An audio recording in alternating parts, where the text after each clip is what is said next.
must have come. Fury. Fighter jets taking aim at targets in the Palestinian territory here in New York.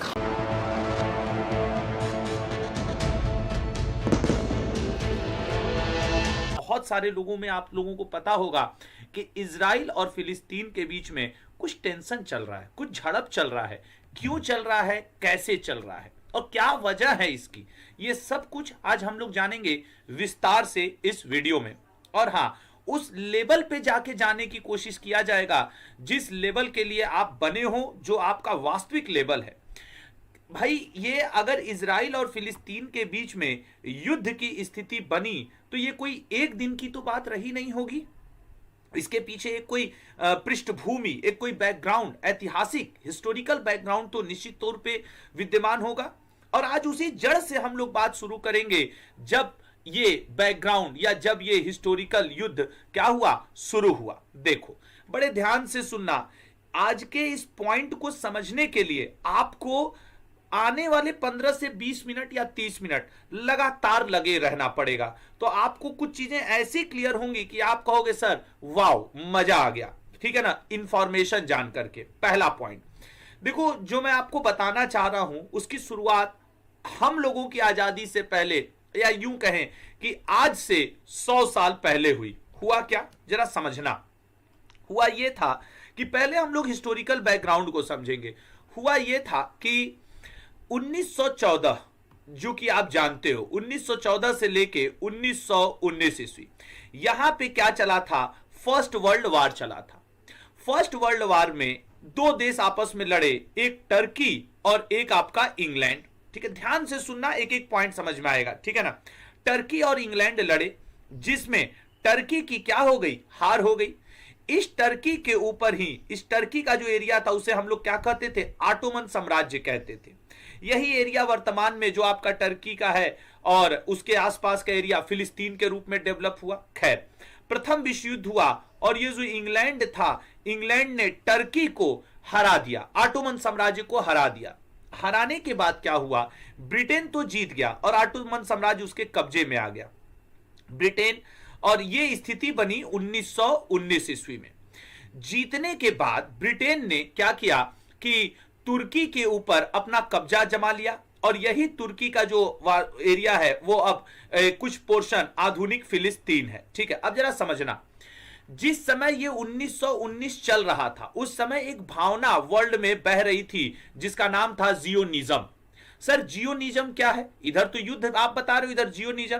बेटा, Zionism एक प्रकार की राजनैतिक विचारधारा थी। इस जियोनिज्म के तहत पूरे विश्व में यहूदियों के लिए, यहूदी संप्रदाय के लिए कहीं ना कहीं एक अच्छी फीलिंग लोगों के मन में चल रही थी कि यार हमें यहूदी साम्राज्य की स्थापना करनी है। और इससे ब्रिटिशर्स भी कहीं अलग नहीं थे। ब्रिटिशर्स ने जब देखा, 1917 में ब्रिटेन का एक अधिकारी हुआ करता था, जेम्स बेलफोर सचिव हुआ करता था। इस जेम्स फोर ने बल्फार नाम से एक घोषणा की, और उस बल्फार घोषणा में इसने कहा कि ब्रिटेन फिलिस्तीन को यहूदियों की मातृभूमि बनाने के लिए प्रतिबद्ध है। जबकि आपको बताएं कि जिस समय ब्रिटेन ने कब्जा किया था इस फिलिस्तीन के ऊपर, फिलिस्तीन में दो प्रकार के लोग रहते थे। एक आपके यहूदी रहा करते थे जो कि माइनॉरिटी थे, जो कि माइनॉरिटी में थे। ठीक है ना, और एक आपके कौन रहा करते थे, अरबी फिलिस्तीनी। इनके आगे अरबी फिलिस्तीनी लिखना जरूरी है, जो कि किसमें हुआ करते थे, मेजॉरिटी में हुआ करते थे। ठीक है ना, ये मेजॉरिटी वाले थे और ये आपके माइनॉरिटी वाले में थे।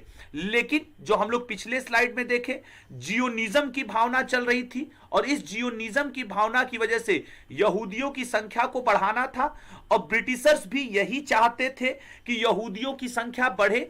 इसलिए इस फिलिस्तीन में, पॉइंट समझना, इस फिलिस्तीन में 1919 से लेकर के करीब करीब 1940 तक लगातार यहूदियों का आना जारी रहा, लगातार यहूदियों का आना जारी रहा, और धीरे धीरे करके फिलिस्तीन में यहूदियों की संख्या बढ़ती चली गई। समझना इस पॉइंट को, यहूदियों की संख्या क्या हुई, बढ़ती चली गई। अब जब यहूदियों की संख्या बढ़ती चली गई, समय बीता, और 1939 से लेकर 1945 में क्या हुआ, सेकेंड वर्ल्ड वार हुआ।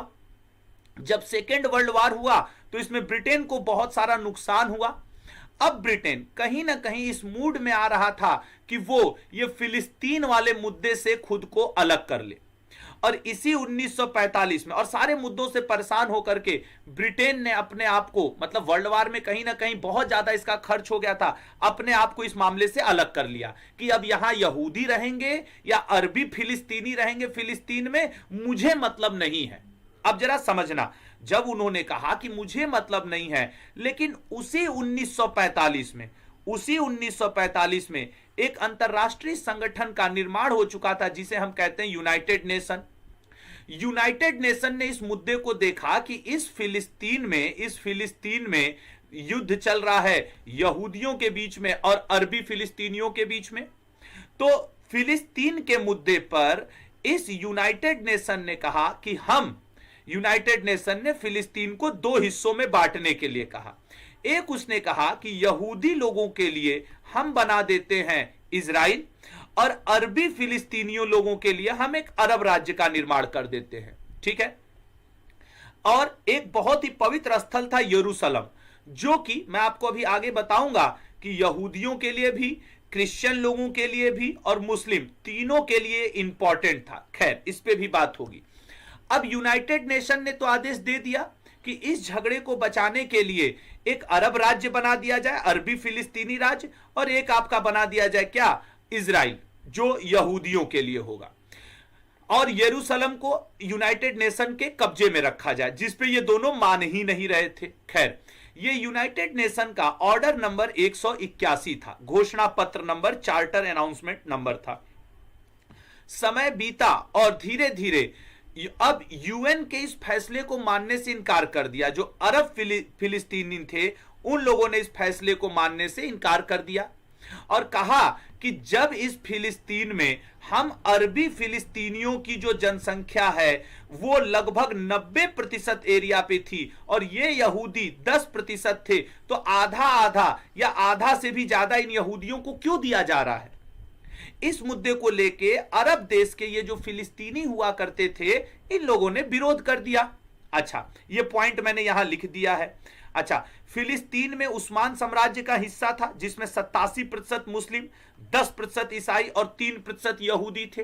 अब जरा समझना, जब अब आपके अरबी फिलिस्तीनियों ने तो मना कर दिया, पॉइंट समझना, और यहूदियों ने मानने से यस कर दिया कि हां ठीक है हम इजराइल बनाएंगे जैसा कि यूनाइटेड नेशन ने कहा है, तो 14 मई 1948 ईस्वी को यहूदियों ने इस फिलिस्तीन के एक बड़े हिस्से पे इजराइल नामक स्वतंत्र राज्य की स्थापना कर दी।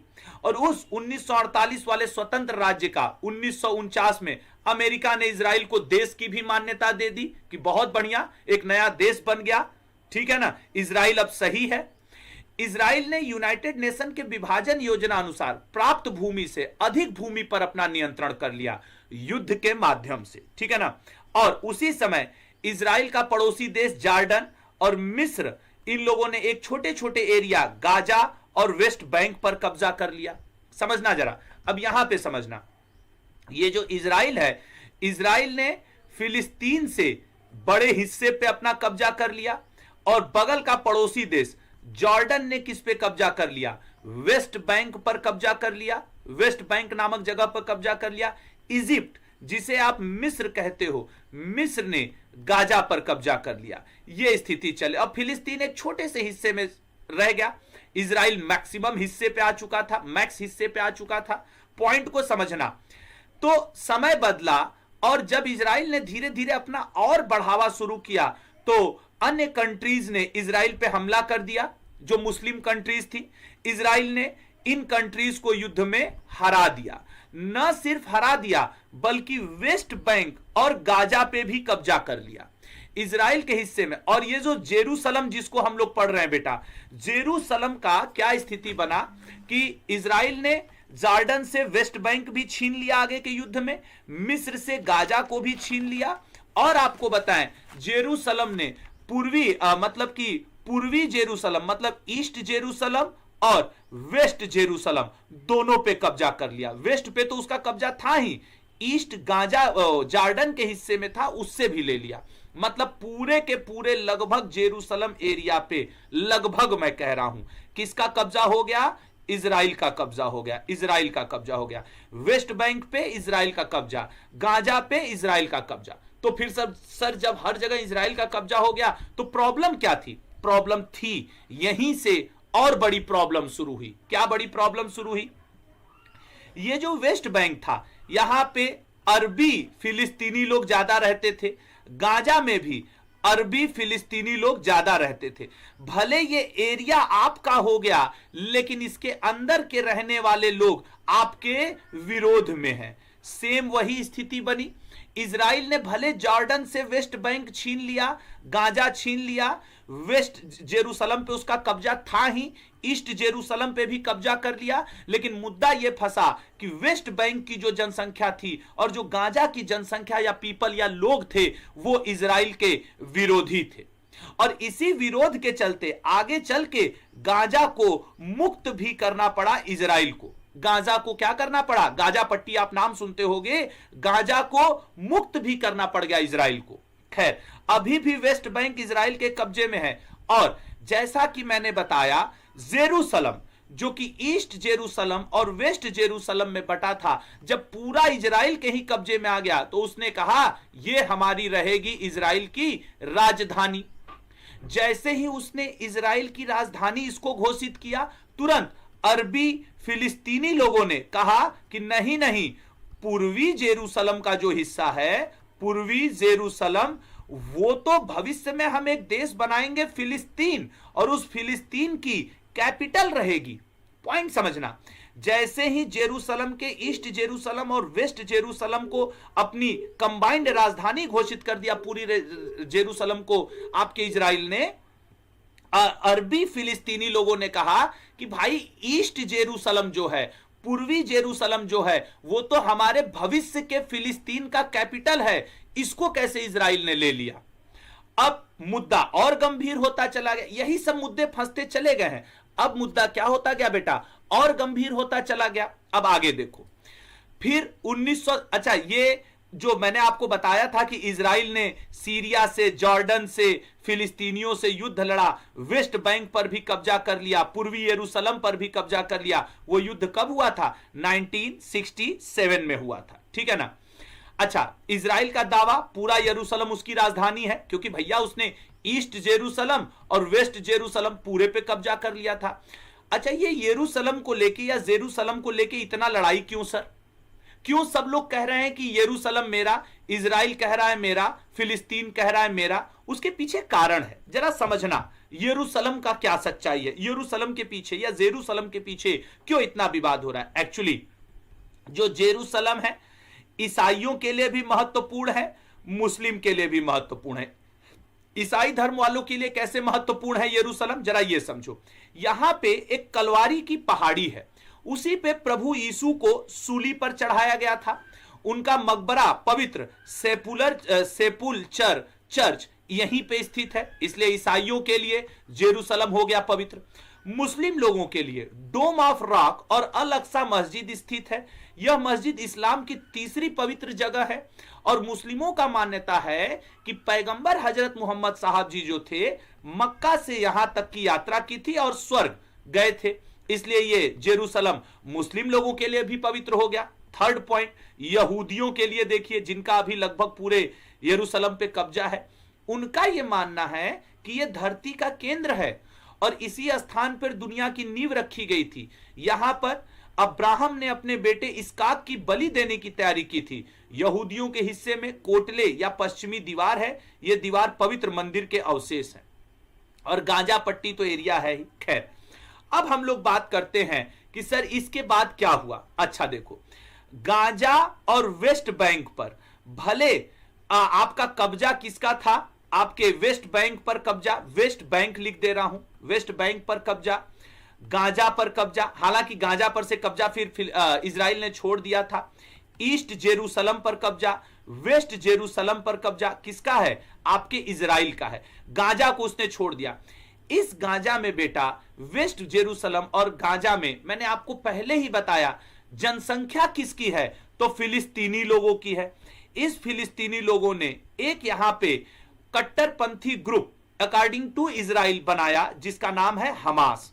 ये हमास नाम का जो ग्रुप है, ये क्या किया, ये लगातार इजराइल पे हमले करता रहा कि हमें तुम मुक्त करो गाजा से। ये हमास ग्रुप कहां है, गाजा नामक शहर में, ठीक है ना। हमास ग्रुप कहां है, गाजा नामक शहर में।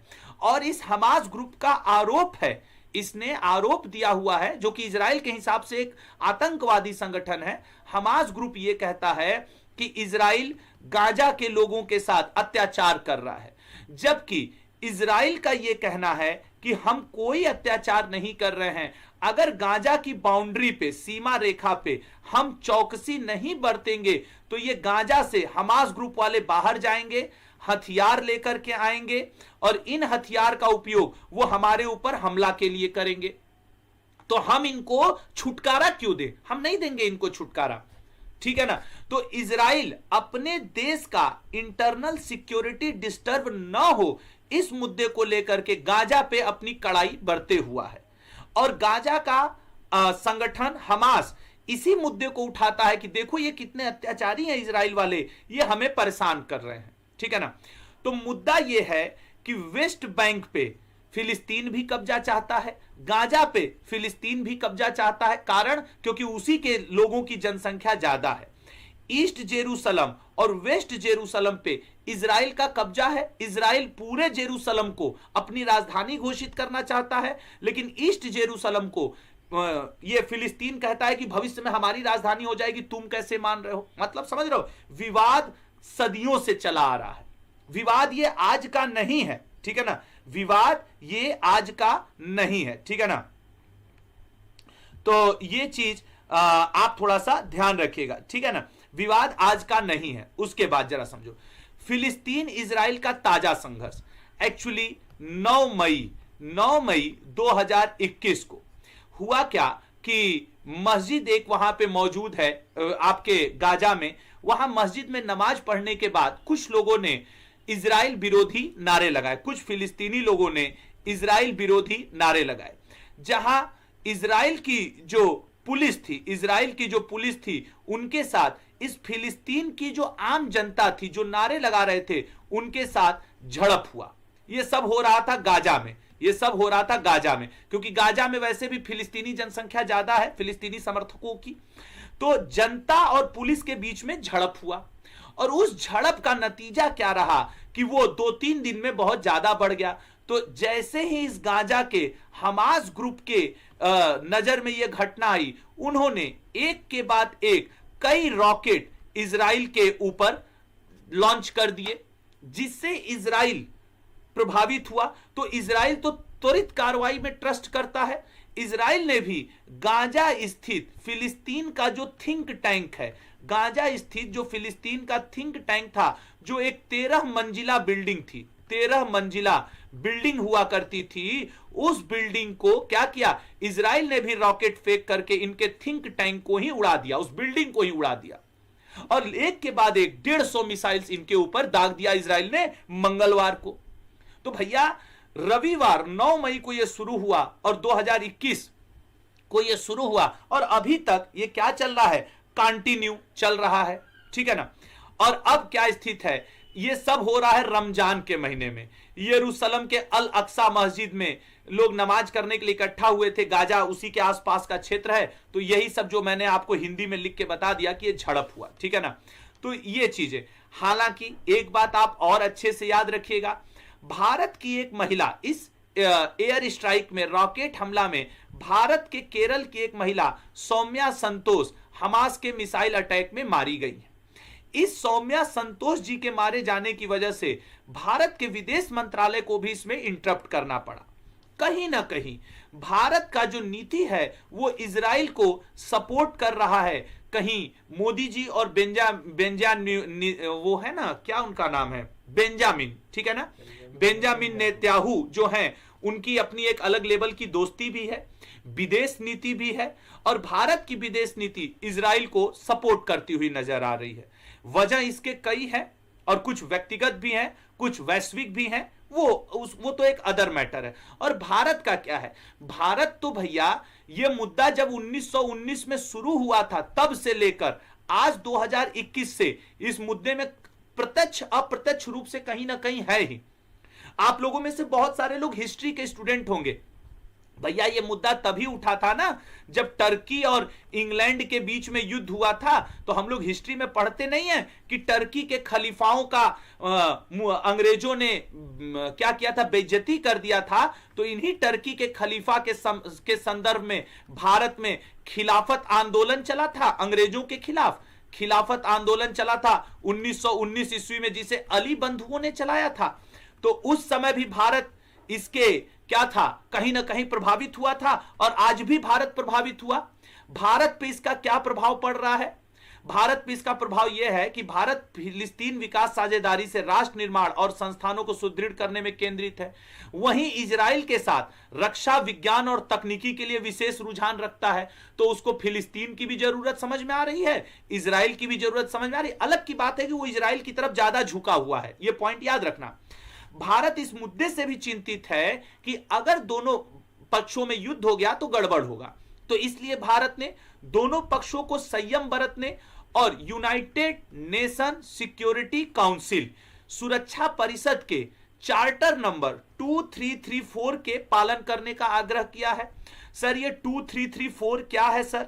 एक्चुअली जब 1967 ईस्वी में इजराइल और अरब कंट्रीज के बीच में युद्ध हुआ था, तब यूनाइटेड नेशन सिक्योरिटी काउंसिल ने एक आदेश जारी किया था, जो आदेश 2334 के नाम से जाना गया है। और वो यहां पे मैंने आपके लिए लिख दिया है, ठीक है ना, यहां पे मैंने आपके लिए लिख दिया है, ठीक है। तो ये चीजें हैं। अगर इसी बात को हम लोग समराइज कर लें, अगर इसी पूरी बात को हम लोग समराइज करें तो कैसे कर सकते हैं? ऐसे कि सर 1919 में समराइज, बस 5 मिनट में समराइज देखो इजराइल, जल्दी जल्दी देखेंगे, ठीक है, एक बार रिवीजन टाइप का। सर 1919 में फर्स्ट वर्ल्ड वार हुआ था। उस समय ब्रिटेन ने सर क्या कर लिया था, फिलिस्तीन पे कब्जा कर लिया था। फिलिस्तीन में सर 2 टाइप की जनसंख्या रहती थी, एक यहूदी और एक अरब फिलिस्तीनी। अरब फिलिस्तीनी सर बहुसंख्यक थे और ये अल्पसंख्यक थे, ये मेजॉरिटी में थे सर और ये माइनॉरिटी में थे।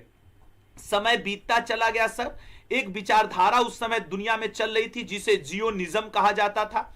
जियोनिज्म सर एक ऐसी विचारधारा थी जो ये चाहती थी कि यहूदियों की संख्या बढ़ जाए, और ब्रिटेन वाले भी ये चाहते थे कि यहूदियों की संख्या फिलिस्तीन में बढ़ जाए। तो ब्रिटेन वालों के सपोर्ट से 1919 से लेके 1945 तक लगातार यहूदी लोग आकर के ब्रिटेन में बसने लगे, ब्रिटेन में कह रहा हूं, फिलिस्तीन में बसने लगे। लेकिन सर 1945 में क्या हुआ, वर्ल्ड वार हो गया सर। वर्ल्ड वार होने की वजह से सर ब्रिटेन को बड़ा आर्थिक क्षति हुआ। शॉर्टकट में बता रहा हूं, ब्रिटेन को सर बड़ा आर्थिक क्षति हुआ। ब्रिटेन ने धीरे से फिलिस्तीन के एरिया को छोड़ दिया, अपना कब्जा छोड़ दिया। और जब छोड़ने से पहले ब्रिटेन के ऊपर वर्ल्ड समुदाय ने कहा था कि तुम यहां पे एक नेशनल होम बनाओ, किसके लिए? आपके यहूदियों के लिए, यहूदियों के लिए।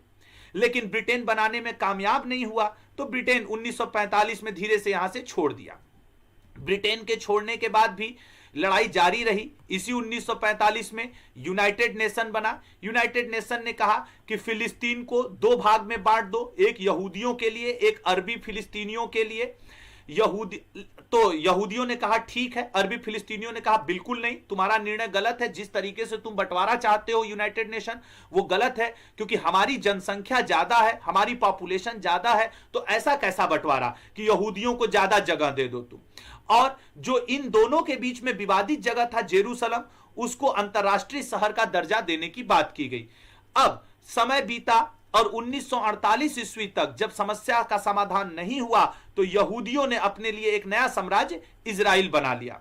और धीरे धीरे इजराइल मजबूत होता गया और इजराइल ने पूरे, मतलब समझ लो इतना बड़ा एरिया है, तो इतने बड़े एरिया में इजराइल ने ही कब्जा कर लिया, ठीक है ना। और इस बीच में इधर जॉर्डन नाम के देश ने वेस्ट बैंक पर कब्जा किया, इजिप्ट मतलब मिस्र ने गाजा पर कब्जा कर लिया, और जेरूसलम के पश्चिमी भाग पे इजरायली सेना ने और पूर्वी भाग पर जॉर्डन की सेना ने कब्जा कर लिया। समय बीता, इजराइल और मजबूत हो गया। इजराइल ने 1967 में एक युद्ध लड़ा। उस युद्ध में जो 6 दिन तक चला, उसने इजराइल ने वेस्ट बैंक पे भी कब्जा कर लिया, पूर्वी जेरूसलम पे भी कब्जा कर लिया, गाजा पर भी कब्जा कर लिया। लेकिन उसको यह पता था कि गाजा और वेस्ट बैंक में सबसे ज्यादा जनसंख्या अरबी फिलिस्तीनियों की है। पॉइंट समझना, मैं रिवाइज करा रहा हूं जल्दी से, ठीक है ना। गाजा और वेस्ट बैंक में अरबी फिलिस्तीनियों की ही संख्या बहुत ज्यादा है। तो धीरे से गाजा से इजराइल ने अपना कब्जा छोड़ दिया, लेकिन वेस्ट बैंक से नहीं छोड़ा। और इस गाजा को जब उन्होंने अपना कब्जा छोड़ा और पूर्वी जेरूसलम मतलब ईस्ट जेरूसलम और वेस्ट जेरूसलम के पूरे हिस्से को कहा गया जेरूसलम, और उसको अपनी राजधानी घोषित कर दिया। दो काम किया, अपनी राजधानी इजराइल ने घोषित कर दिया जेरूसलम को, और गाजा से अपना कब्जा छोड़ दिया। भविष्य में क्या हुआ, जैसे ही इसने अपनी राजधानी घोषित किया तो फिलिस्तीन ने कहा कि ईस्ट जेरूसलम को तुम नहीं घोषित कर सकते क्योंकि वो हमारा हिस्सा है। इस मुद्दे पे भी लड़ाई हो गई, ठीक है ना। उसके बाद समय समय पे बहुत लड़ाई चली, और इस गाजा, जिस गाजा को इजराइल ने छोड़ा था, वहां पे एक ग्रुप बन गया, हमास ग्रुप, और इस हमास ग्रुप ने युद्ध की घोषणा कर दी इजराइल के खिलाफ। और तब से ही यह हमास ग्रुप इजराइल के खिलाफ लड़ रहा है। जो वर्तमान 2021 अप्रैल मध्य से ही जो झड़प शुरू हुई और जो लोगों की नजर में आई 9 मई 2021 को, बेटा वो हमास ग्रुप ने ही इजराइल के ऊपर पहले रॉकेट लॉन्च किया, फिर इजराइल ने जवाबी कार्रवाई करके हमास ग्रुप के ऊपर लॉन्च किया, और इस तरीके से युद्ध की स्थिति बन गई, जिसमें भारत के केरल की एक महिला की भी हमास ग्रुप के रॉकेट मिसाइल लॉन्च में क्या हुई, हमले में मृत्यु हुई। कुल मिला जुला करके हम लोग ये कह सकते हैं कि इजराइल और फिलिस्तीन के बीच में कुछ ऐसे मुद्दे हैं जिनकी वजह से लड़ाई बनी हुई है। वो मुद्दे कौन कौन से हो सकते हैं। पहला मुद्दा बेटा जरा ध्यान से समझ लेना, एक बार मैं बताऊंगा कि वो विवादित मुद्दे कौन कौन से हैं। पहला, वेस्ट बैंक पर किसका कब्जा रहेगा। वेस्ट बैंक पर किसका कब्जा रहेगा, एक मुद्दा यह है। गाजा का क्या हो, गाजा जगह का क्या हो, हमास ग्रुप का क्या किया जाए। तीसरा, जेरूसलम का जो ईस्ट जेरूसलम है और वेस्ट जेरूसलम है, उसमें खास करके ईस्ट जेरूसलम विवादित है, इसका क्या हो। उसके अलावा ये जो फिलिस्तीन के रिफ्यूजीज हैं जिन्हें आप शरणार्थी कहते हो, उनका क्या हो। इन सारे मुद्दों को लेकर इजराइल और फिलिस्तीन लड़े हुए हैं, जिसका हाल फिलहाल में कोई सलूशन मिलता हुआ नहीं दिख रहा है। हां, अमेरिकी राष्ट्रपति डोनाल्ड ट्रंप ने इसके सलूशन की एक कोशिश की थी, और उस कोशिश को उन्होंने the deal of the decade की संज्ञा दी थी। The deal of the decade, ठीक है ना, उन्होंने उस कोशिश को the deal of the decade की संज्ञा दी, लेकिन न जिसे इजराइल मानने को तैयार हुआ है न फिलिस्तीन मानने को तैयार हुआ है। तो हो सकता है आपसे पूछ दे the deal of the decade क्या है। इजराइल फिलिस्तीन के मुद्दे को सुलझाने के लिए अमेरिकी पोटस या राष्ट्रपति डोनाल्ड ट्रंप के द्वारा दिया गया जो निर्णय है, उसे ही हम क्या कहते हैं, the deal of the decade कहते हैं, ठीक है ना। और ऐसा नहीं है कि ये मतलब इस समय ये बड़ा विध्वंसक मुद्दा है। तो यही अब आई होप कि आपको समझ में आ गया होगा बेटा कि क्या है ये पूरा मुद्दा, ठीक है ना। तो जो लोग लेट में जुड़े हों वो लोग क्या करें कि इसको एक बार फिर से देख लेंगे। आई थिंक 20-25 मिनट का ये पूरा है। यहां से मैंने समराइज किया था थैंक यू के बाद से, और उससे पहले मैंने इसको डिटेल बताने की कोशिश की थी, ठीक है ना। तो आई होप कि आप लोगों को समझ में आया होगा ये इजराइल और फिलिस्तीन का मुद्दा, ठीक है ना। तो ध्यान रखिएगा अपना, इन चीजों से अवेयर रहिए, ये एग्जाम में पूछे जाते हैं। डीप नॉलेज रखिए इनकी, तभी जाकर के आप क्या कर पाएंगे, इन चीजों को समझ पाएंगे और एग्जाम में इनका आंसर कर पाएंगे। थैंक यू सो मच इस मतलब नॉलेजफुल इंफॉर्मेशन के साथ जुड़ने के लिए। उम्मीद करते हैं कि आप इसको शेयर करेंगे ताकि अन्य लोगों को भी आसान हिंदी भाषा में यह समझ में आ सके। तो इस टॉपिक को, इजराइल वर्सेस फिलिस्तीन टेंशन को आप शेयर करिए ताकि अन्य लोगों को भी पता चल सके कि वास्तव में चल क्या रहा है। अड्डा के चैनल को लाइक शेयर सब्सक्राइब करना बिल्कुल भी न भूलें। अड्डा हर उस स्टूडेंट के लिए खड़ा है जो अपने लिए गवर्नमेंट जॉब कर लेने के लिए प्रतिबद्ध है। तो अड्डा की पूरी टीम आपके लिए हमेशा लगी रहती है। प्लीज अड्डा के चैनल को सब्सक्राइब करें और हमारी भी मदद करें। Thank you so much my dear students, thank you so much.